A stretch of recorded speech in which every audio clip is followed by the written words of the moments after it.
Welcome to Heat Checks and Hail Marys. This is Mike Cagley. It has been quite a week here. We're looking at a off season that there's really not much of an off season. You get into roster building for the basketball team. The football team is working on roster building. You've got the NBA draft coming up, which, hey, Illinois is now becoming a player in that as well. All these things are going on and the off season is dissipating. So let's get into what's going on right now. I think it's a pretty cool week here and a lot of really good news. First off, the heat check number one is Terrence Shannon Jr. is a first round draft pick in the NBA draft. And that is so happy for Illini fans. Look, bottom line is if these accusations had not come through when they did, Terrence Shannon Jr. would have been the National Player of the Year runner-up. I don't think he would have passed up Zach Edey. One never knows if he hadn't missed those games. But bottom line is probably the runner-up, probably a consensus All-American.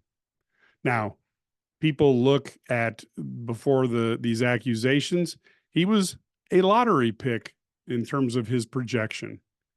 That didn't quite happen, but it's hard to get super upset about the fact that he got to go to a really good team, the Minnesota Timberwolves, and it was in the first round. So not the perfect world, but he went down, less dollars for Terrence, but he got a much better team, which is going to really help him in the long run. And that's what we want for our Illini heroes. As you look at what he can do with this team, the Minnesota Timberwolves are a young team. We got to see them as they lost to Dallas in the conference championships. He can now play the three off of the bench. He'll be in a unit alongside of Dillingham, Walker Alexander, Anderson, and Naz Reid. This team now has great depth, and they've got another great competitor. Make no mistake about it, Terrence Shannon Jr. is a fantastic competitor, and his dedication and focus to training will be an asset to any team that he goes to. He should really fit into their defensive scheme. He's quite aggressive on the defensive end. He definitely knows how to funnel opposing players into the paint. He's got Gobert behind him, which he didn't have at Illinois. What does he need to do? Well, he needs to progress as a shot maker. But then again, nobody is a perfect player when they go into the league. Three-point consistency could improve, and his minimization of some of the turnovers that he had. Many times he would go driving into the lane trying to get fouls, and with more athletes in the NBA, that's going to be hard to do. You don't want the turnovers in there. But when you look at a guy who's being drafted in the first round, that's a pretty small list of things to work on, especially when you have the incredible athleticism he has. He stays in fantastic condition, and in the open court, he is going to be as good as anybody in the NBA, and it should really be fun to see what he does in Minnesota. I think the other thing that's really interesting is we knew he had a great work ethic. But then you take a look at what kind of shape he stayed in while he was essentially exiled from the team. It really adds to what you think of him as a player, because he was able to get up and be in training at 4 a.m. and do all those things as if the season was still going on. That's a real tribute to Terrence Shannon Jr. And the final thing that we learned about him was during this high stress situation in which people they seem to break in public and everybody has cameras and somebody sees it. But during this high stress situation where he's under this legal microscope, he's got people shouting things that are horrible to him, and it went much beyond rapist, and that's bad enough. He didn't let it show. He did not let the frustration that he might have been feeling never came out. He was great about keeping focus in the game. His performance was at a high level. If you're an NBA GM, you have to look at him and say, wow, this is exactly what we want. A guy who can focus on the game and not let external pressures, things that aren't in his control, cause him problems. I think he is going to be a magnificent fit for the Timberwolves. I also think if you noticed, he adds something to his game each offseason, very much like Io did for the Illini and has done with the Chicago Bulls. And I think you'll see the same thing with Terrence Shannon Jr. So I think the Terrence Shannon Jr. we see now won't be as good as the one that shows up in the NBA in November. And then, yeah, as the years go by, he will add more and more to his game. I think he is one of the steals of the draft. And I think as people look back 4, 5, 6 years from now, they're going to wonder how the heck did he last so long in the draft? And Illini fans will say, we thought the same thing. We had the same questions. Heat check number 2, 5-star Will Riley commits to the Illini. This is a big deal. Of course, you've got the fact that he's the highest rated player probably since D Brown. And you could even say, to go back, he's probably the highest rated player realistically since Marcus Liberty back in the 80s. Now, most of you people don't know about the 80s and you don't know about Marcus Liberty, but trust me, Marcus Liberty was the #1 player in the country, a great player. And if Will Riley could achieve what Marcus did, that'll be great in terms of his time at Illinois. But this is a big deal. NBA talent is really, really important. You want to win titles, you got to have some guys who are going to end up in the NBA. Look at UConn with the number of players that were drafted off of that team or will be drafted. Look at what Villanova did with that team that won a couple titles. You have to have that to win. And Illinois is starting to stack guys that are NBA capable guys. The Illini now have Kasparas Yakusionis, trying to get right on that one. They have Trey White, Kerry Booth, Morez Johnson, Kylan Boswell, Tomislav Ivisic, Ben Rickhouse, Ty Rogers, and Will Riley. So there's a variety of players here who have been on or are approaching NBA radar. I'm not saying they're all going to be NBA players, but they're all players that the NBA is at least interested in and trying to take a look at for future NBA opportunities. Whether fans want to admit it or not, it's not about the rankings, but really, if the NBA is interested in a player, that is what you need to build a program. And if you can gain a number of these players, that is what makes a difference when it comes time, particularly in March and April, to do well in the tournament. Let's really underscore one thing. Brad Underwood made it clear that it was really fun being in the Elite Eight, but that wasn't his goal. His goal is Final Fours and championships. And of course, Illinois needs that championship. I'm 57, haven't seen one. The Flying Illini are probably the best team that's never won an NCAA title. The D Brown and Darren Williams team might be one of the top 5 teams that didn't win a title. So Illinois has made it close, but even with the likes of Lou Henson and Bill Self, they haven't been able to climb that mountain. Brad Underwood wants to be the guy to do that, and you have to have talent if you are going to get that done. But besides on the court, for us as fans, to get more talent into the program, you have to have talent. So it's a lot like you got to have money to make money. With Will Riley here, the Illini actually has a chance to have their first one and done. Now, that same thing might be true for Kasparas as well, but the bottom line is these two players have high potential. They both may be back next year, and that's great. But they may be a one and done type of player as well. And you need to have that mix. It's really important when you're looking at recruiting some of the top players in the country, because they're looking at other teams saying that, oh, Duke's had a one and done who's now won a title, Kentucky's had a one and done, et cetera. And that's just another feature that you can sell as a potential benefit to a young player trying to decide if they want to go to the Illini or another college. it really helps. Now the Illini have two pros with Io and Terrence Shannon Jr. That's also important because the players who are looking to go and become collegiate stars, or at least a star for a year, many of those players watch the NBA a lot more than they watch the NCAA, and putting players into the league is important. So we're back to that. Having talent that could be in the NBA is a big deal. And having a couple players in the NBA, especially when it's Brad Underwood who got them there, that's a huge feather in the Illini cap. And a Will Riley and the rest of these guys could add feathers into the cap for recruiting. As the staff recruits more talent to Champaign-Urbana, those eyes are going to be locked on the individual performances of the players who come here. So some of these prospective players, AAU coaches, high school coaches, some of the families of these players, they'll be looking to see how Will Riley does. And they're also going to be looking at the team's postseason success. That's when the recruits are really watching.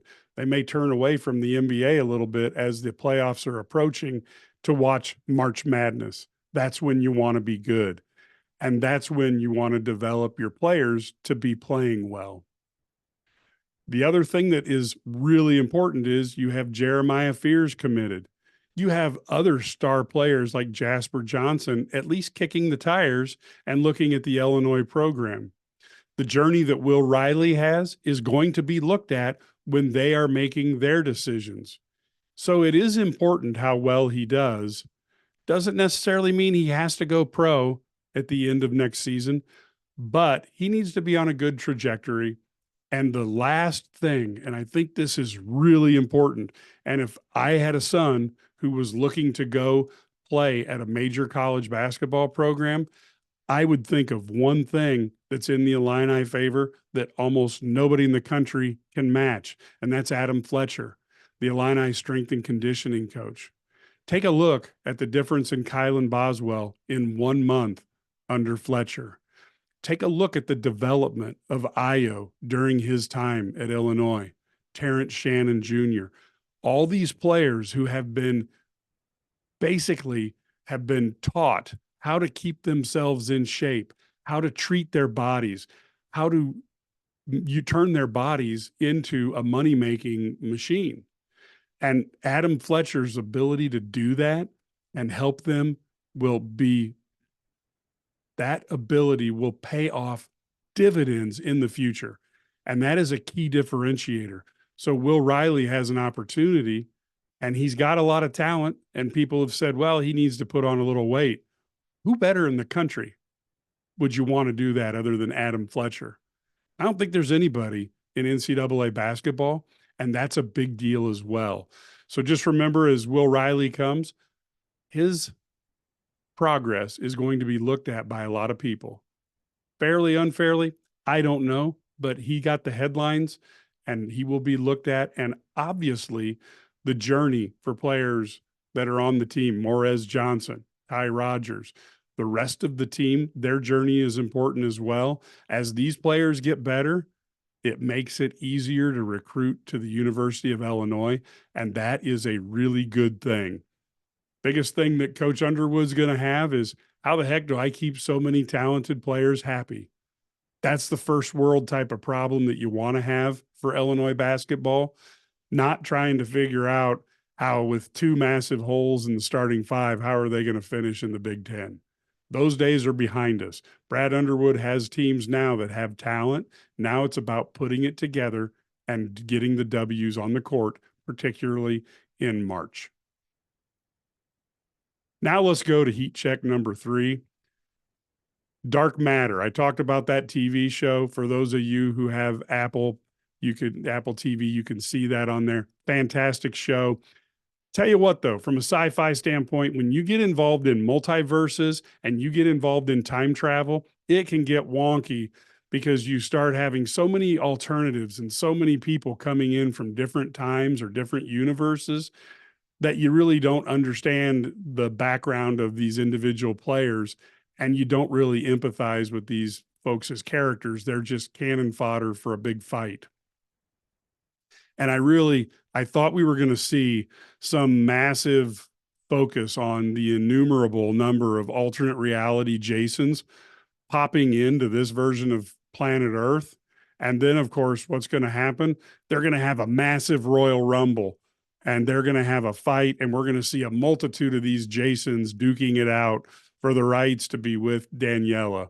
Now, I'm sure she wasn't so thrilled about it, but they've had a frustrating run over the last month or so. And look, I'm a sci-fi guy. I like mindless fights as much as the next sci-fi guy. But when you get to the point where the characters involved are almost generic, there's no consequences for winning or losing because you don't know enough about the individual characters to really care. There's no reason to root for one Jason over another. So it's either I like violence or it's just the need for some cool special effects. Go back to Agent Smith back in the days of The Matrix, where they started to have thousands of him. It was kind of fun to watch, but in the end, it was an exercise in showing special effects, and those don't age very well on top of it. So you go back and watch those now, and it looks horrendously bad. Certainly, this type of thing could have gotten out of hand, but I'm proud to say the showrunner avoided getting into that. The other thing that I think is really important is they found a way around some massive melee. You think it could have happened, or at least some degree of it, but they found a way around that in the plot. Here's the thing, if you're a sci-fi person, I'm still not certain how many Jasons there would be showing up on this Earth. Now, I know there's an infinite number of universes, so even if you get a small number of these people, it could be unbelievable. But if you think about it, of all this multiverse, there was one Jason who figured out the technology to transfer from one reality to another, one that we know of. And then he picked one reality to go to. So already of that infinity, you've at least cut it down significantly. Then when he's kidnapped, the guy who has it all, the guy who chose a regular life, has a happy wife, has a good son, and has that life that this other Jason wished he had because he chose the money and becoming the Elon Musk of his world. He didn't have those relationships. He was jealous. He wanted it. So he took that Jason back to his reality and switched places with him. The billionaire thought, well, this other guy he won't be able to figure out how to get back, and he'll live as a billionaire. And I have to admit, I think the majority of the Jasons that went over there, as you create this alternate reality with every choice causing another reality to be created, I think the vast majority of those Jasons probably would have tried to figure out, how do I get back to my home reality? But how many people are going to be able to go from college professor to figuring out 16 years of incredibly high-tech science and then have the tools that a billionaire could afford with supercomputing, et cetera, to figure out how this works? I'm just not certain there'd be that many of the Jasons. I think many of them would try, they'd fail, and they would be like, okay, I'm a billionaire, might as well live the rest of my life. So I'm not certain if there'd be infinite amounts of Jasons, but I do think that it was pretty incredible when they started having all this number of Jasons appear. I wonder how the police are going to handle that. If you start having like 10 Jasons getting killed, how do you handle that if you're Chicago PD? You got 11 people in the morgue. They're all the same guy. Maybe you've arrested 2 or 3 of the same guy. I have no idea how that would be handled. That might be kind of a fun little one-off show to do, is the Chicago PD and how they handled the aftermath of this. I do think that this show is really well set up for a second year. But what I would do is I would cheat and take something out of the pages of True Detective. You can still use the entire cast, but I would find one of the other characters and make them the lead for the next season. Personally, I would go with Ryan, played by Jimmy Simpson of Westworld fame, and see what his journey was with his alternates and how that worked out. I think that would be a great season. Certainly, Amanda was very good as a co lead character for a few episodes. I think her season would be good. Leighton Vance was a fun guy. Think about it. If you had a ton of money and you could go from universe to universe, he's turned it into like, I'm going to have a party in every universe. That might be entertaining to watch that season. And of course, I also think that bodyguard Dawn at the start of the show, who was kind of sadistic and beat the snot out of the good Jason when he came through the bad Jason's world as the billionaire and he wouldn't answer questions.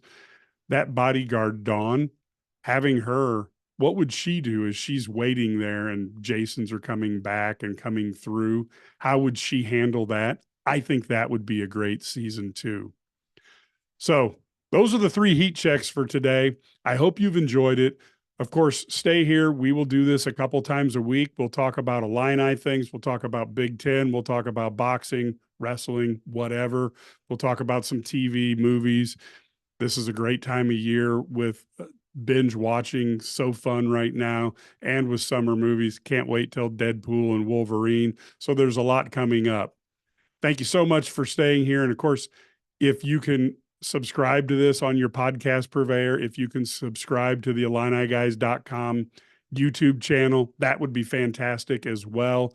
And folks, it's so important. I know that social media has gone down quite a bit since the last election, and I totally understand why, but this isn't about election. This is about having fun. If you like this, find a way to share it on social media. Let your friends know why you like it. That helps more than anything. Until next time, keep moving forward.